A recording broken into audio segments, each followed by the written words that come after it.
I can see myself just talking without actually changing slides because there are just too many of them to get through and there is a desk lecture.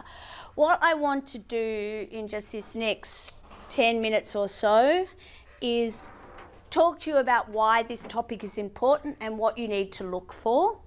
And you're going to need to do the content on the desk lectures or through the textbook. Let me tell you that this is, from the point of view of doing an exam, probably the least interesting topic you're going to come up against. When you read the chapter in your textbook, you will see that almost all of the reading in the text and all of the references in the casebook are basically scholars talking about why privity is probably unnecessary and talking about the question of whether we need to have a law of privity at all. The whole topic itself talks about ways that we circumvent the rule. So let's start with what the rule is. What is the privity rule? In a nutshell, so I'm not even waiting for you to answer today, just let me riff. In a nutshell, the only person who can sue or be sued on a contract is a person who is a party to the contract. So when we think back a couple of weeks ago now, don't you love it that we're not just going forward, but we're going back as well? When we were talking about what the essential terms of a contract are, one of the terms that is almost always essential, the only time it's not is when something is documented in a deed anyway, was who the parties are. And why that's important is because it's only the parties to the contract who can sue or be sued. So that sounds pretty straightforward when you think about it, isn't it? Like, I need to know who the parties are because the parties will be the ones who have to offer the consideration, or proffer the consideration is probably the more accurate way of saying that. So the parties are the ones who will have obligations and who will have rights. And they're the ones who can sue or be sued. But it will surprise you how often that an injustice occurs when we don't have, because a person is not a party to a contract. So let's think about it. The key case that you actually look at on this is Coles and Bagot. Sorry, I need my two screens in order to do this nicely. Let me just find, no, it doesn't work that way. Let me just keep moving through. So Coles and Bagot is, actually, let's start here. I will actually mention this. It is worth remembering that there are two aspects to this idea of privity. That no benefit can be conferred on a party who isn't, a person who isn't a party, and no burden can be imposed on a person who isn't a party. So let's think about the scope of the rule first. So if we've got two or more parties to a contract who make joint promises, then consideration might be provided by one of them on behalf of both or all of them. In Coles and Bagot, we ended up with this situation where Mrs. Coles was a signatory to an agreement but hadn't offered or proffered any consideration. Now, it's actually technical and it's a difficult judgment to read, but at the end of the day, it falls away because Mrs. Coles, even though technically was named in the document, actually had no obligations under that document. And because she had no obligations, she also had no rights. So even though she was named in the document, all of the way that the contract was written, the mining it actually involved excavation royalties. I'm going to call them the mining company, but I think they were actually an excavation company of some sort. They had specific obligations, and Mr. Coles had specific obligations. And in the end, she won because she was the sole beneficiary of the estate anyway. So there were still obligations owed to Coles' estate. But ultimately, she had no, because she was, even though she's named in the document, she wasn't a party to the document. It's worth looking at Chief Justice Barwick's judgment because I think it does your head in working it around. I sort of feel like I need little stick figures to be Mr. Brown and Mr. Smith and Mr. Black in sort of working through the logic. But effectively, he talks about the ways in which we could end up with this scenario where a party might end up suffering injustice because they are not a party to the contract, but they are expecting either a right under the agreement or the benefit of somebody else's obligations. It also talks about how the law provides for ways of getting around this, and that parties can join into the suits and sue with somebody who has that right, so they can be joined for the benefit. I'm not going to go into the detail of that right now, but it starts us down this journey of when we're talking about privity, we're largely talking about ways to get around the rule. When I have seen questions, I love the way I'm saying it like I have nothing to do with it. When questions arise in an exam that relate to privity, they have not, to this very day, ever been part of the problem. They have been critical analysis questions, because they're the readings that you have. They're critical analysis readings. Do we need it? Why do we need it? Should the law change? What kind of reform would exist if we do that? Sorry, I just want to flick through my slides here. So cases like Trident General are a good example of situations where we can end up with an issue. I think I promised you a few stevedoring cases fairly early on. Have we already talked about what stevedores do? I can't remember. They work at ports. Yeah, they work at ports. So they sit there in the middle, basically. Have I talked about this before? You know, you just know. Okay, so imagine a port. Have any of you ever sat at Williamstown, looked across to the port at Port Melbourne and seen just how busy they are? Massive cranes, huge containers and all the rest of it. Ports are incredibly busy logistical spaces.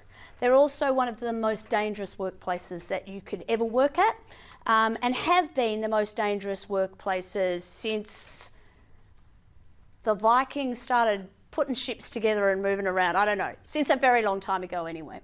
So basically, if you think about it, if you want to ship goods around the world, and until relatively recently, shipping was one of the only ways you could ship goods and move goods and people around the world. It's interesting, we even use the word ship to, the verb ship, to mean move things from one place to another, even if you're not using a ship. Okay, so it's so entrenched in our language. So if you wanted to get goods from one place to another, you put them on a ship.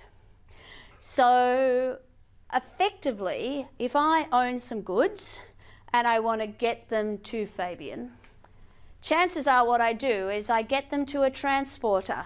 Let's say Steph here is a transport company. She comes and picks up the goods, and probably not her personally, but one of her burly truck drivers then drives those to Nia, who's my export agent, who then organises to get them to Will, who can be the stevedore, who will then get them from the delivery at the beginning of the port onto the ship.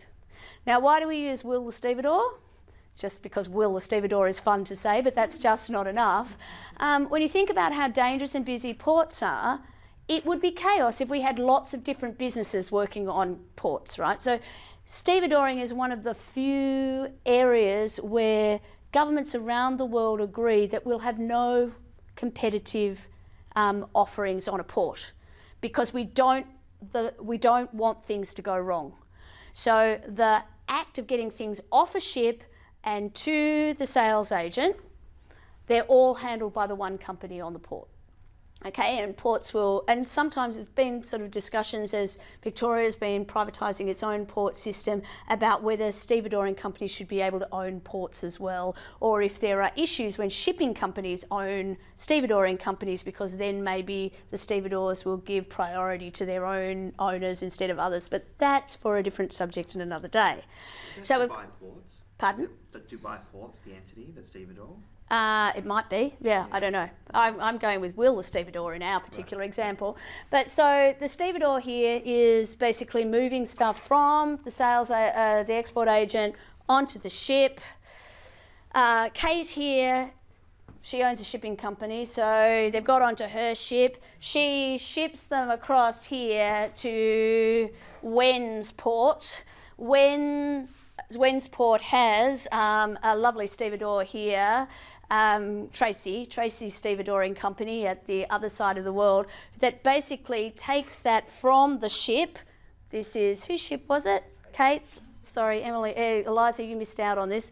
Kate's ship gets off onto this port as a consequence of Tracy Stevedoring Company, who delivers it to the local sales agent, Kevin.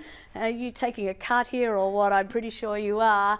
Who then calls Tina's transport company, who delivers my goods to Fabian, right? Lots of people, entities involved in this, right? It's a complex arrangement. I probably could have made it a bit more complex and involved everybody in the room, but then you'd know how few people were in this class. So listening on the recording. So, okay, before I do this and I ship my goods, because these are my goods, they're very important. What am I shipping to you, Fabian? Something... HDs. Okay, HDs. Very rare commodity. Very rare. They need to be shipped in exactly the right temperature. Exactly. You know, you go a couple of words over in an HD and suddenly they like decrease in value to a distinction. It's like it's a stressful thing. So, of course, my HDs that I'm shipping through this environment, we've probably negotiated this, and one of us is probably going to pay insurance. Okay, so we've probably entered in our agreement, we've agreed that the risk will pass at a particular point. Most likely it'll be when they get to my export agent. I will take the risk until it gets to the export agent, and you will pay the balance of the insurance while it's in, you know, you'll take on that risk, which means you want to enter into an insurance policy.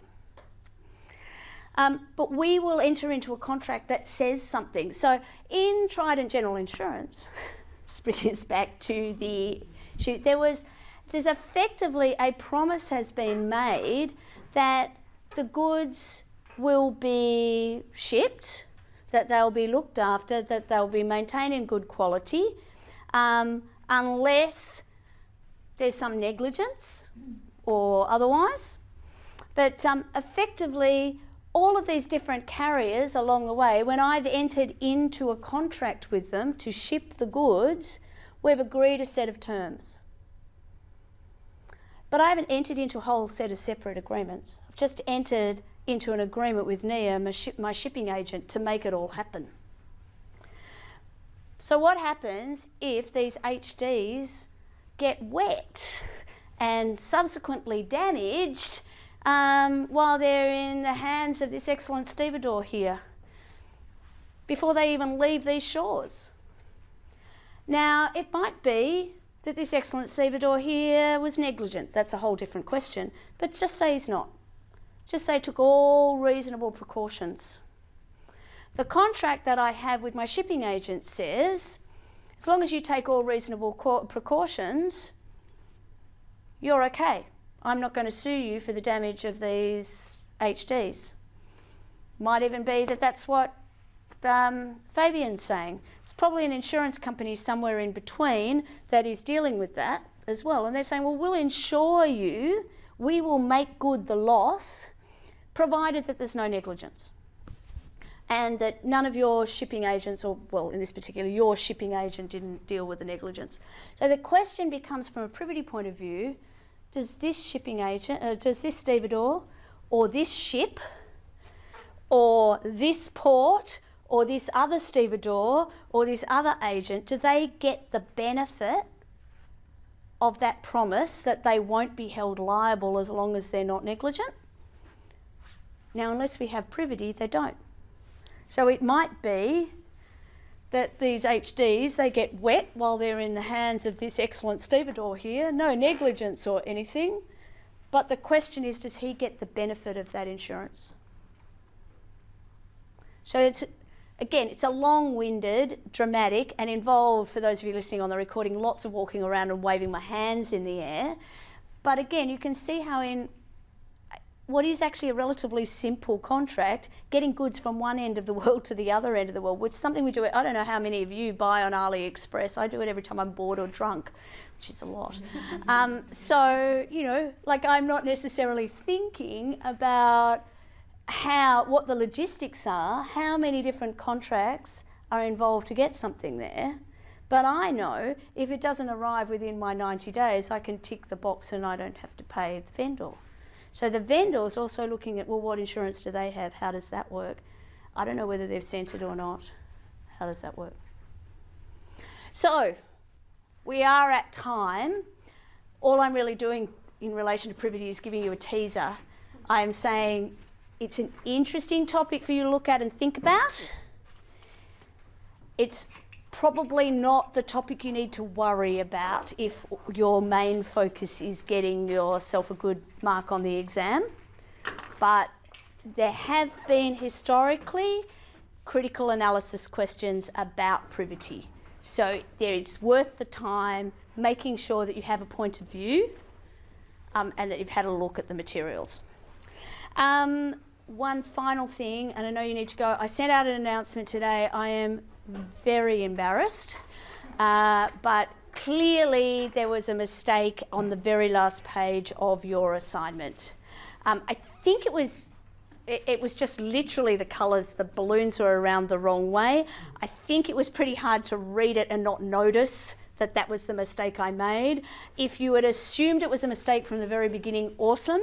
However, if you have gone down some wild and scurrilous road, and it's too hard for you to go back, I am not an asshole. Just let me know. It's just the answer that you will get will be very different from the answer that everybody else will get. So, but tell me in advance, okay? Don't just come back to me later and say as a try on, oh, maybe I was answering the first question, because I will know the difference. Have a great week. You will need to look at desk lectures. I will send you a little checklist tomorrow. Also, I'm going to be away for the next 4 days, so you're going to have great difficulty actually speaking to me because I am going to be out of phone range. I will check my email once a day. Do not panic. Okay. Goodbye. I'm done. At last. Oh, what's going on there? I might want to change the title. Good.